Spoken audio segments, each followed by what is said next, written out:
sign, Cancer, Pisces, and Scorpio, kumusta po kayo guys? Okay, so water sign, maraming salamat po sa walang sawang pagsubaybay sa ating pong daily gabay. And ayan guys, paalala lang po na ang reading po natin ay general reading lamang. So maaari po kayo guys makarelate, maaari rin naman pong hindi, kaya gawing gabay lamang, okay?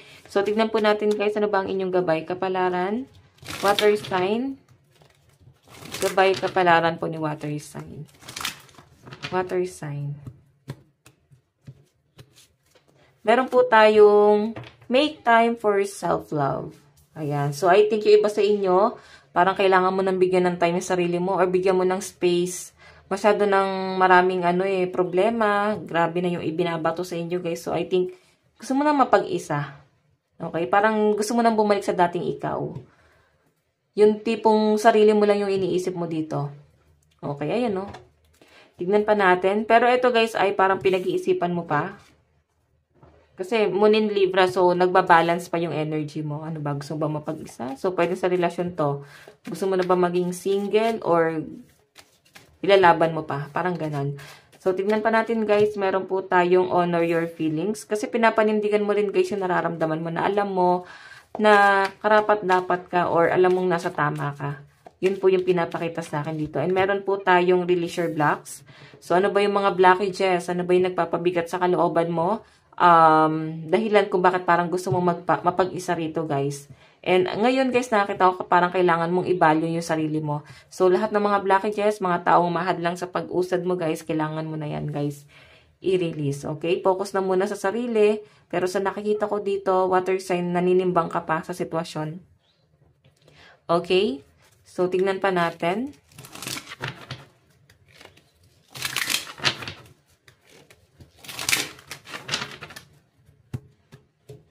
Tingnan pa po natin.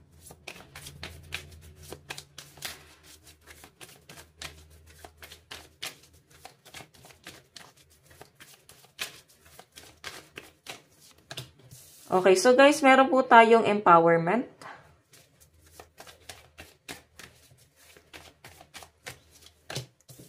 Okay, so meron tayong meditation and solitude. Okay, so guys, empowerment, meditation, and solitude. Gusto mo nga mapag-isa. Lagi na sinasabi ng card, kasi solitude, parang gusto mo mapag-isa or gusto mo ng katahimikan.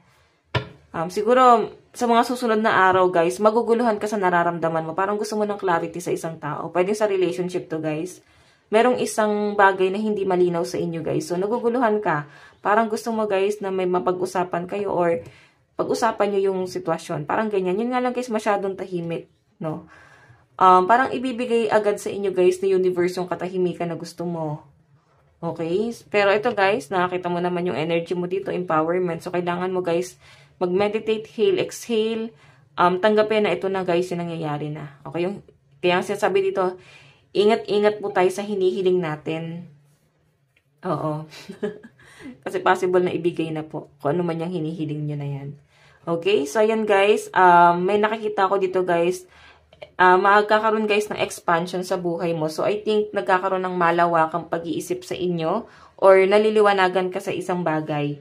Okay? Nandun sa point na siguro sa relationship to, naliliwanagan ka water sign. Hindi talaga siya yung makakasama mo habang buhay. Kasi, nakakapag-isip-isip kayo, ayan no? Parang feeling mo, nandyan nga siya, pero hindi mo siya maramdaman. Okay, so balik na rin yan na lang guys yung sitwasyon. Pwedeng person mo to, nandyan ka, pero hindi ka naman niya guys maramdaman. Okay? So, tignan pa natin, ang lucky number nyo is 18, 21, 41. Tignan pa natin, pagdating sa love life mo. Meron tayong 7 of Cups. Busy kasi ang mga water sign. Hindi mo nabibigyan ng time yung person mo or nakakaligtaan mo na siya. Hindi siya kasama sa schedule mo. Yun po yung pinapakita sa akin. Tignan pa natin. O, diba? Strength ko. Wala ka talagang time kasi alam mo sarili mo nandyan lang yung person mo eh. Alam mo sarili mo na mahal ka ng person mo. Hindi ka naman niya guys iiwan. Kahit hindi mo siya guys kausapin. Para bang naging kampante or pwedeng person mo to guys. Masyado naging kampante rito sa relasyon na to na makipag-usap or hindi. Nandyan lang naman. Parang ganun. So, tignan pa po natin. Meron po tayong the devil. May toxic na nangyayari dito sa relationship na to. Pwedeng ito guys, pinipilit pong amuhin, no? Pwedeng masyadong devil person. Or pwedeng masyado guys, parang leon, tiger. Masyado siya guys matapang. Tignan mo yung energy mo. Pinipilit mo siyang paamuhin dito. Okay? Siguro ikaw lang nakakapagpaamo sa person mo. Kaya nga sabi rito, masyado ka guys, naging kampante. Kasi nandyan lang siya. Masyado ka kasing busy. Siguro pinaunawa mo naman sa kanya guys na busy ka. Marami kang ginagawa. Wala ka na masyadong time para sa kanya. So, ayan. Tignan pa natin. Pagdating naman sa inyong kaperahan. Nararamdaman kasi sa inyo guys ng person mo. Para bang wala galit to eh. May nagagalit kasi siya. Oh, the devil, diba? So, ikaw parang napapaamo mo siya. Tignan pa natin. Okay, pagdating sa kaperahan, Nine of Pentacles, so stability, nakikita ko na masyado ka magpo-focus sa inyong stability sa kaperahan. Ayan. Meron po tayong King of Wands. Okay. Two of Cups, so partnership, ibig sabihin, kailangan mo pa rin guys ng guidance patungkol sa inyong kaperahan. Kailangan mo pa rin guys ng someone na para bang mag-handle sa inyong kaperahan. Tutulong sa inyo para makaipon. Kasi puro partnership to guys. Oh. So, kailangan mo pa rin guys yung person mo or pwedeng ibang tao or pwedeng ikaw lang to guys. Pwedeng bangko lang pala sinasabi nito na kailangan mong ilaan yung pera mo doon sa bangko para maipon siya doon. Okay? So, may nakikita rin ako dito guys, celebration or event na maaaring paparating, water sign, na maaaring pinaghahandaan nyo guys. Okay? Nakikita ko sobrang excited ka dito sa bagay na to. Kung ano man itong paparating na to. Okay? So, ayan nga guys. Queen of Cups. May nakikita ako guys, ito conflict kapag dating sa relationship mo talaga. Lagi sinasabi, the hangwan, no? Conflict na, ibig sabihin, nahihirapan na kayong i-workout itong relasyon na to. Hindi mo na rin siya guys natutuunan ng pansin kasi para bang napo-fall out of love ka. Paulit-ulit kasi guys yung nangyayari. So, parang nawawalan ka ng gana.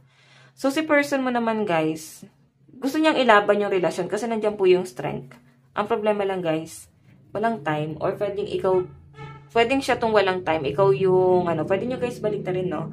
Pwedeng siya tong walang time tapos ikaw, nagde-demand ka sa kanya. Yun nga lang, guys, hindi niya maibigay yon.